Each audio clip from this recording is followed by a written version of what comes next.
Hey guys, what is up? Welcome back to my channel. It's me, Cyber the Populist Missourian, your least favorite right-wing populist from Missouri. Welcome back to my channel. And in today's video, we are going to be talking all about Virginia. That's right, Virginia. Now, before I get started with this video, I do want to give a big shout out to my good friend Buckeye Politics. He's super based, he's growing very fast, growing out of control. So go check his content out, go subscribe to him if you haven't already. Also, go subscribe to another good friend of mine, Texas Political Commentaries. He's a decent YouTuber, and yeah, go subscribe to him. Also, go subscribe to American Predictions, another good friend of mine. He's pretty based.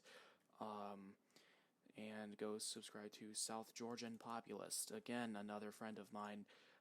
He's a starting out political channel here. So go subscribe to him, help him grow. Go subscribe to Drive By Mapping as well. This used to be NTEP Politics Center, but now he is Drive By Mapping, which is interesting.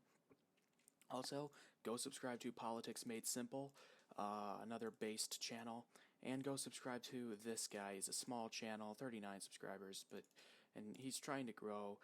He's got some flaws in his predictions, but maybe you can subscribe to him and go in his comments and tell him that I sent you, and help grow his channel, make his channel better with your, with your recommendations and stuff. But with that, and also don't forget, always subscribe for more based right-wing populist takes, and so on and so on. So with that said, let's get straight into the video. Let's talk about Virginia. The Virginia elections were held 3 days ago, on Tuesday, November the 2nd. And of course, as we all know, Glenn Youngkin, a based Republican, won that race over former Democrat, terrible McAuliffe. Yeah, terrible McAuliffe. And as you all know, that race was, well, I guess it was kinda a shocker to some people, I would say. Not to a whole lot of people, but, I mean, this guy, Glenn Youngkin, he went from 0 to governor in just under a year. Like, that's pretty impressive. Terry McAuliffe, he's just another one of those swampy career politicians. He was governor of Virginia before, did a terrible job, and now he wants to come back and have a chip at it again. And Virginia said no to him because they know the difference. They know what they're getting with McAuliffe. But with Youngkin, he's businessman, political outsider, and yeah. So Youngkin won this race, actually becoming the first Republican since 2009 to do so. And honestly, I think this is pretty telling about the future of the GOP, and it's pretty telling that the GOP needs a big change in messaging, and so does the Democratic Party. But the GOP could definitely use a change in messaging, because I feel like the GOP just talks a little too much about socialism and not really talking about, the actual issues that face American people. And that's what Glenn Youngkin did in Virginia. If you've seen Glenn Youngkin's ads, you know that he's very... Hold on. So he's basically... He gets down to people's level. He gets out there and he actually gets with the people. Terry McAuliffe, all he ever does is make speeches and puts ads out there calling Glenn Youngkin Donald Trump. I mean, Terry McAuliffe ran a terrible campaign. Glenn Youngkin ran an exceptional, people-based campaign, and that's what people want to see.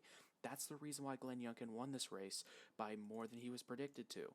He won by, at this point, it's I'm going to say around 2.3. But, I mean, it just really goes to show you that the party, specifically the Republican Party, could use a very drastic change in messaging. Talking way too much about socialism does not win elections. What we need to talk about is how we're going to create jobs, what kind of future we're going to create for American children, how we're going to improve our education system, what we're going to do to make things better for families, what we're going to do to renew and restore our country. That's what Republicans need to be talking about, not talking about socialism every 5 minutes. I noticed in the Georgia Senate runoffs early in 2021, both of the Republicans in those two races were literally talking about socialism every 5 seconds. They were on about socialism. But you might notice that Glenn Youngkin didn't even mention socialism once in his campaign. Not even once. And what happened? He won. So let's talk about that for a minute.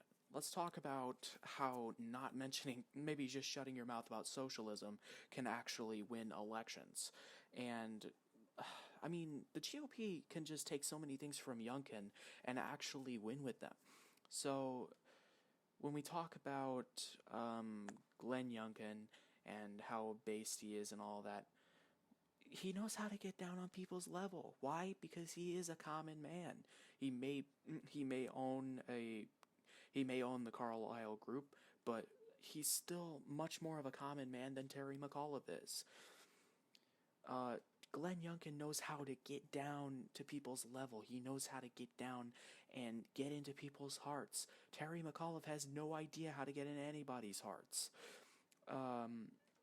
And honestly, I'm surprised Terry McAuliffe even conceded to Youngkin, because I just assumed Terry McAuliffe would claim a stolen election.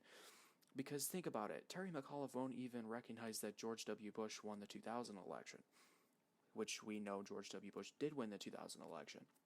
But Terry McAuliffe refuses to even say it. Glenn Youngkin, well, we don't know how he feels about that. And Glenn Youngkin, he was endorsed by Donald Trump.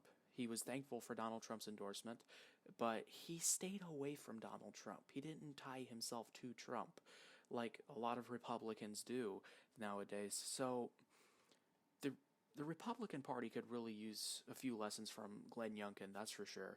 And the Democratic Party could also use some lessons from Terry McAuliffe, because this is how you lose elections.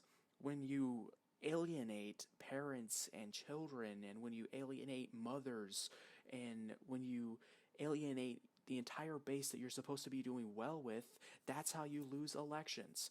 Terry McAuliffe literally said that he doesn't think parents should be telling schools what they should teach. That's how you lose elections, especially in Virginia, where education is a very important issue. That's how you lose elections. So the Democrats could really use, and it's not just the GOP either, the Democrats could also use a big lesson in their messaging and not trying to kick parents out of schools. I'm just saying. And maybe fighting a little harder against critical race theory. I'm just saying. And you might notice that the margins for the Democrats in Prince William, in Loudoun, and even in Fairfax, they've gone down like crazy. And you might notice that Black Belt County, Surrey County, Youngkin won that county. Biden won that county in 2020. Glenn Youngkin was able to flip that county. And then you have Chesapeake County, Virginia Beach County. Youngkin flipped those counties. You have this county right here, which is right next to Roanoke. Biden actually won that county. Youngkin managed to flip it. And, you might notice that a lot of these counties here around this area, and even in this area, in 2020, a lot more of these counties were blue than they were 3 days ago when Youngkin won them. A lot of these counties, Biden won. Biden actually won this county right here. I believe that's Northampton County. Biden won that county in 2020. Youngkin won that county 3 days ago. So, because Terry McAuliffe seemingly tried to single-handedly hand the election to Youngkin, I think the Democratic Party could really use a message. I think this really speaks to the Democratic Party that they need to change their messaging. Because you have this based sort of America First, moderate, and, a guy that really shares my views, a lot of my views. against its literal resist lib that doesn't know how to campaign. I mean, I'm just saying, you don't have to search long to find that the Democrats need to change their messaging. I mean, Virginia's a blue state at this point. Virginia is a blue state at this point, and Youngkin, a Republican, was able to, sort of play out. He didn't have to go full rhino in order to win in Virginia, and that's concerning. So, what should have been a D plus, what should have been maybe a D+2 victory or a D+5 victory, ended up being an R+2.3 victory. So, this is how you lose elections, folks. I'm just saying, the moment you try to kick parents out of classrooms, that's when you lose elections. I'm just saying. And honestly, I wish Governor-elect Glenn Youngkin all the best. And, we're just going to see how Virginia turns out for the next 4 years. But Virginia is also a prelude to what's going to happen for the 2022 midterms. And right now, the midterms are definitely favoring Republicans, especially with Joe Biden being the bad president that he is. We're just going to have to see how it goes. But we're out of time here. Thank you guys a whole lot